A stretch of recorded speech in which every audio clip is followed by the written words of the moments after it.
पाकिस्तान में सियासी और मुआशी पंडितों का एक ऐसा गिरोह मौजूद है जो हमेशा से इस मुल्क के लोगों को मायूस करने में मसरूफ रहता है।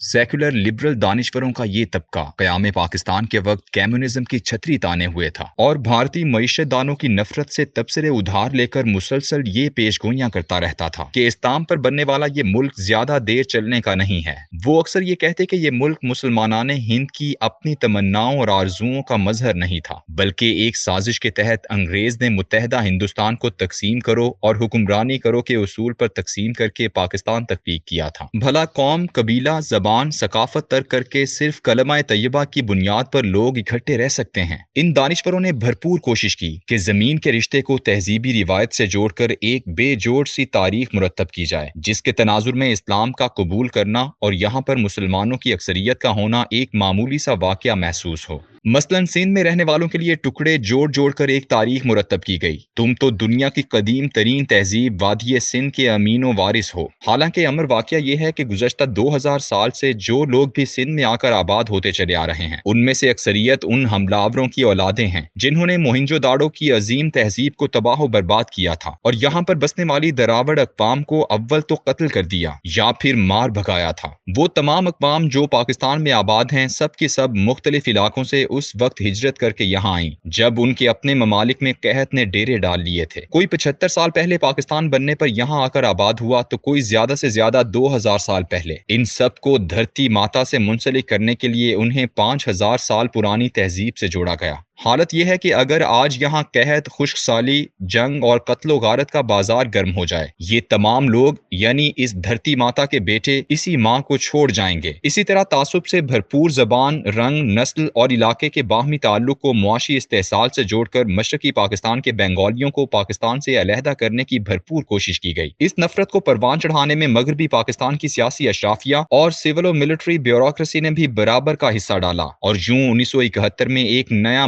बांग्लादेश वजूद में आ गया। बांग्लादेश की तख्लीक से लेकर अब तक ठीक 50 साल से ये सेक्युलर लिबरल मुआशी पंडित पाकिस्तान के रहने वालों को मुसलसल एक ही ताना देते चले आए हैं कि देखो बांग्लादेश किस कदर कामयाबी के जीने चढ़ता चला आ रहा है। इसके मुआशी ग्राफ और आदादो शुमार के गोरख धंधों से ये साबित करते रहे हैं कि बांग्लादेश की मईशत बहुत मजबूत है। इन तमाम मुआशी तज्जिया निगारों से हमेशा मैंने 3 सवाल किए हैं कि अगर बांग्लादेश की मईशत इस कदर खुशहाल हो चुकी है तो फिर तकरीबन 1 करोड़ 10 लाख बांग्लादेशी गैर कानूनी तौर पर भारत में मामूली किस्म की नौकरियां क्यों कर रहे हैं। दुनिया भर के तमाम आला रिसर्च इदारों की तहकीक के मुताबिक हर साल 50,000 बांग्लादेशी लड़कियां जिनकी उम्र 13 से 25 साल के दरमियान होती है सिर्फ भारत स्मगल की जाती हैं। गुज़श्ता 10 साल जिन्हें बांग्लादेश के खुशहाली के साल बताया जाता है, उनमें तकरीबन 11 लाख बांग्लादेशी औरतें भारत लाई गईं और उनमें से 25% जिस्म फरोशी के धंधे से मुंसलिक कर दी गई हैं। कलकत्ता की बाजार हुस्न की 70% तवाइफें बांग्लादेश से हैं। आज भी कराची शहर में बांग्लादेशी अफराद की 200 के करीब बस्तियां आबाद हैं, जिनमें गैर मुल्कों की रजिस्ट्रेशन के इदारे नारा के मुताबिक 20 लाख बांग्लादेशी आबाद हैं। बांग्लादेश अगर इस कदर खुशहाल हो चुका है तो फिर ये बंगाली वापस क्यों नहीं चले जाते। ये है फरेब मईशत व फरेब शुमारियात। इन तमाम सेकुलर लिबरल मुआशी पंडितों की पेशगोइयां अब अन करीब खलीज बंगाल में गर्क होने वाली हैं,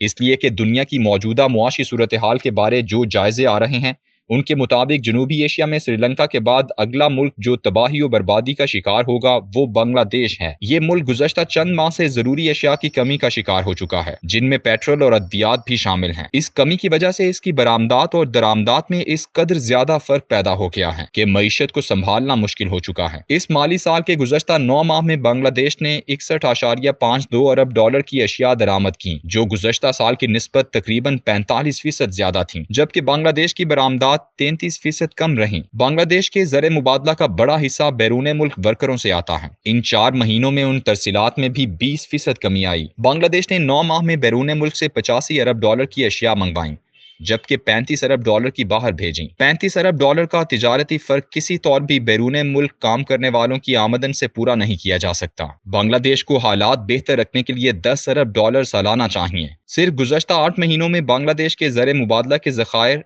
जिनकी पाकिस्तानी दानिश्वर बहुत धूम मचाते थे, 48 अरब डॉलर से 42 अरब डॉलर तक जा पहुंचे हैं और अगले 4 माह में 35 अरब डॉलर रह जाएंगे। बांग्लादेश की तबाही का आगाज भी इसी हमाकत से हुआ, जिसका आगाज पाकिस्तान में नवाज शरीफ ने किया था।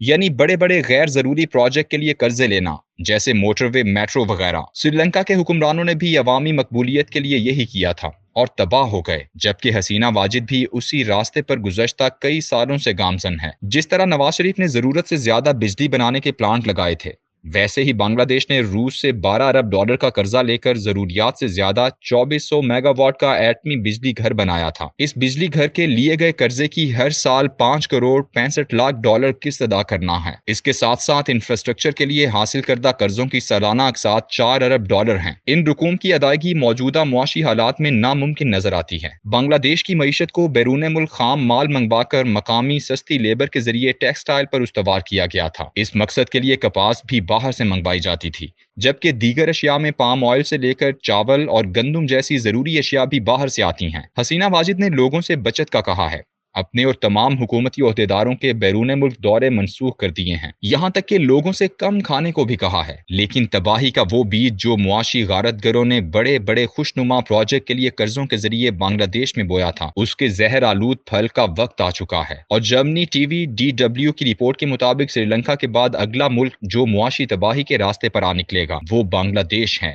گزشتہ 1.5 ماہ کی پاکستانی حکومت نے جس طرح بحران پیدا کیا ہے، پاکستانی معیشت بھی زوال کی طرف جا رہی ہے۔ اس وقت دنیا بھر کے اہم معیشت دان حیرت میں گم کھڑے ہیں، سوچ رہے ہیں کہ کون پہلے دیوالیہ ہوتا ہے، پاکستان یا بنگلہ دیش۔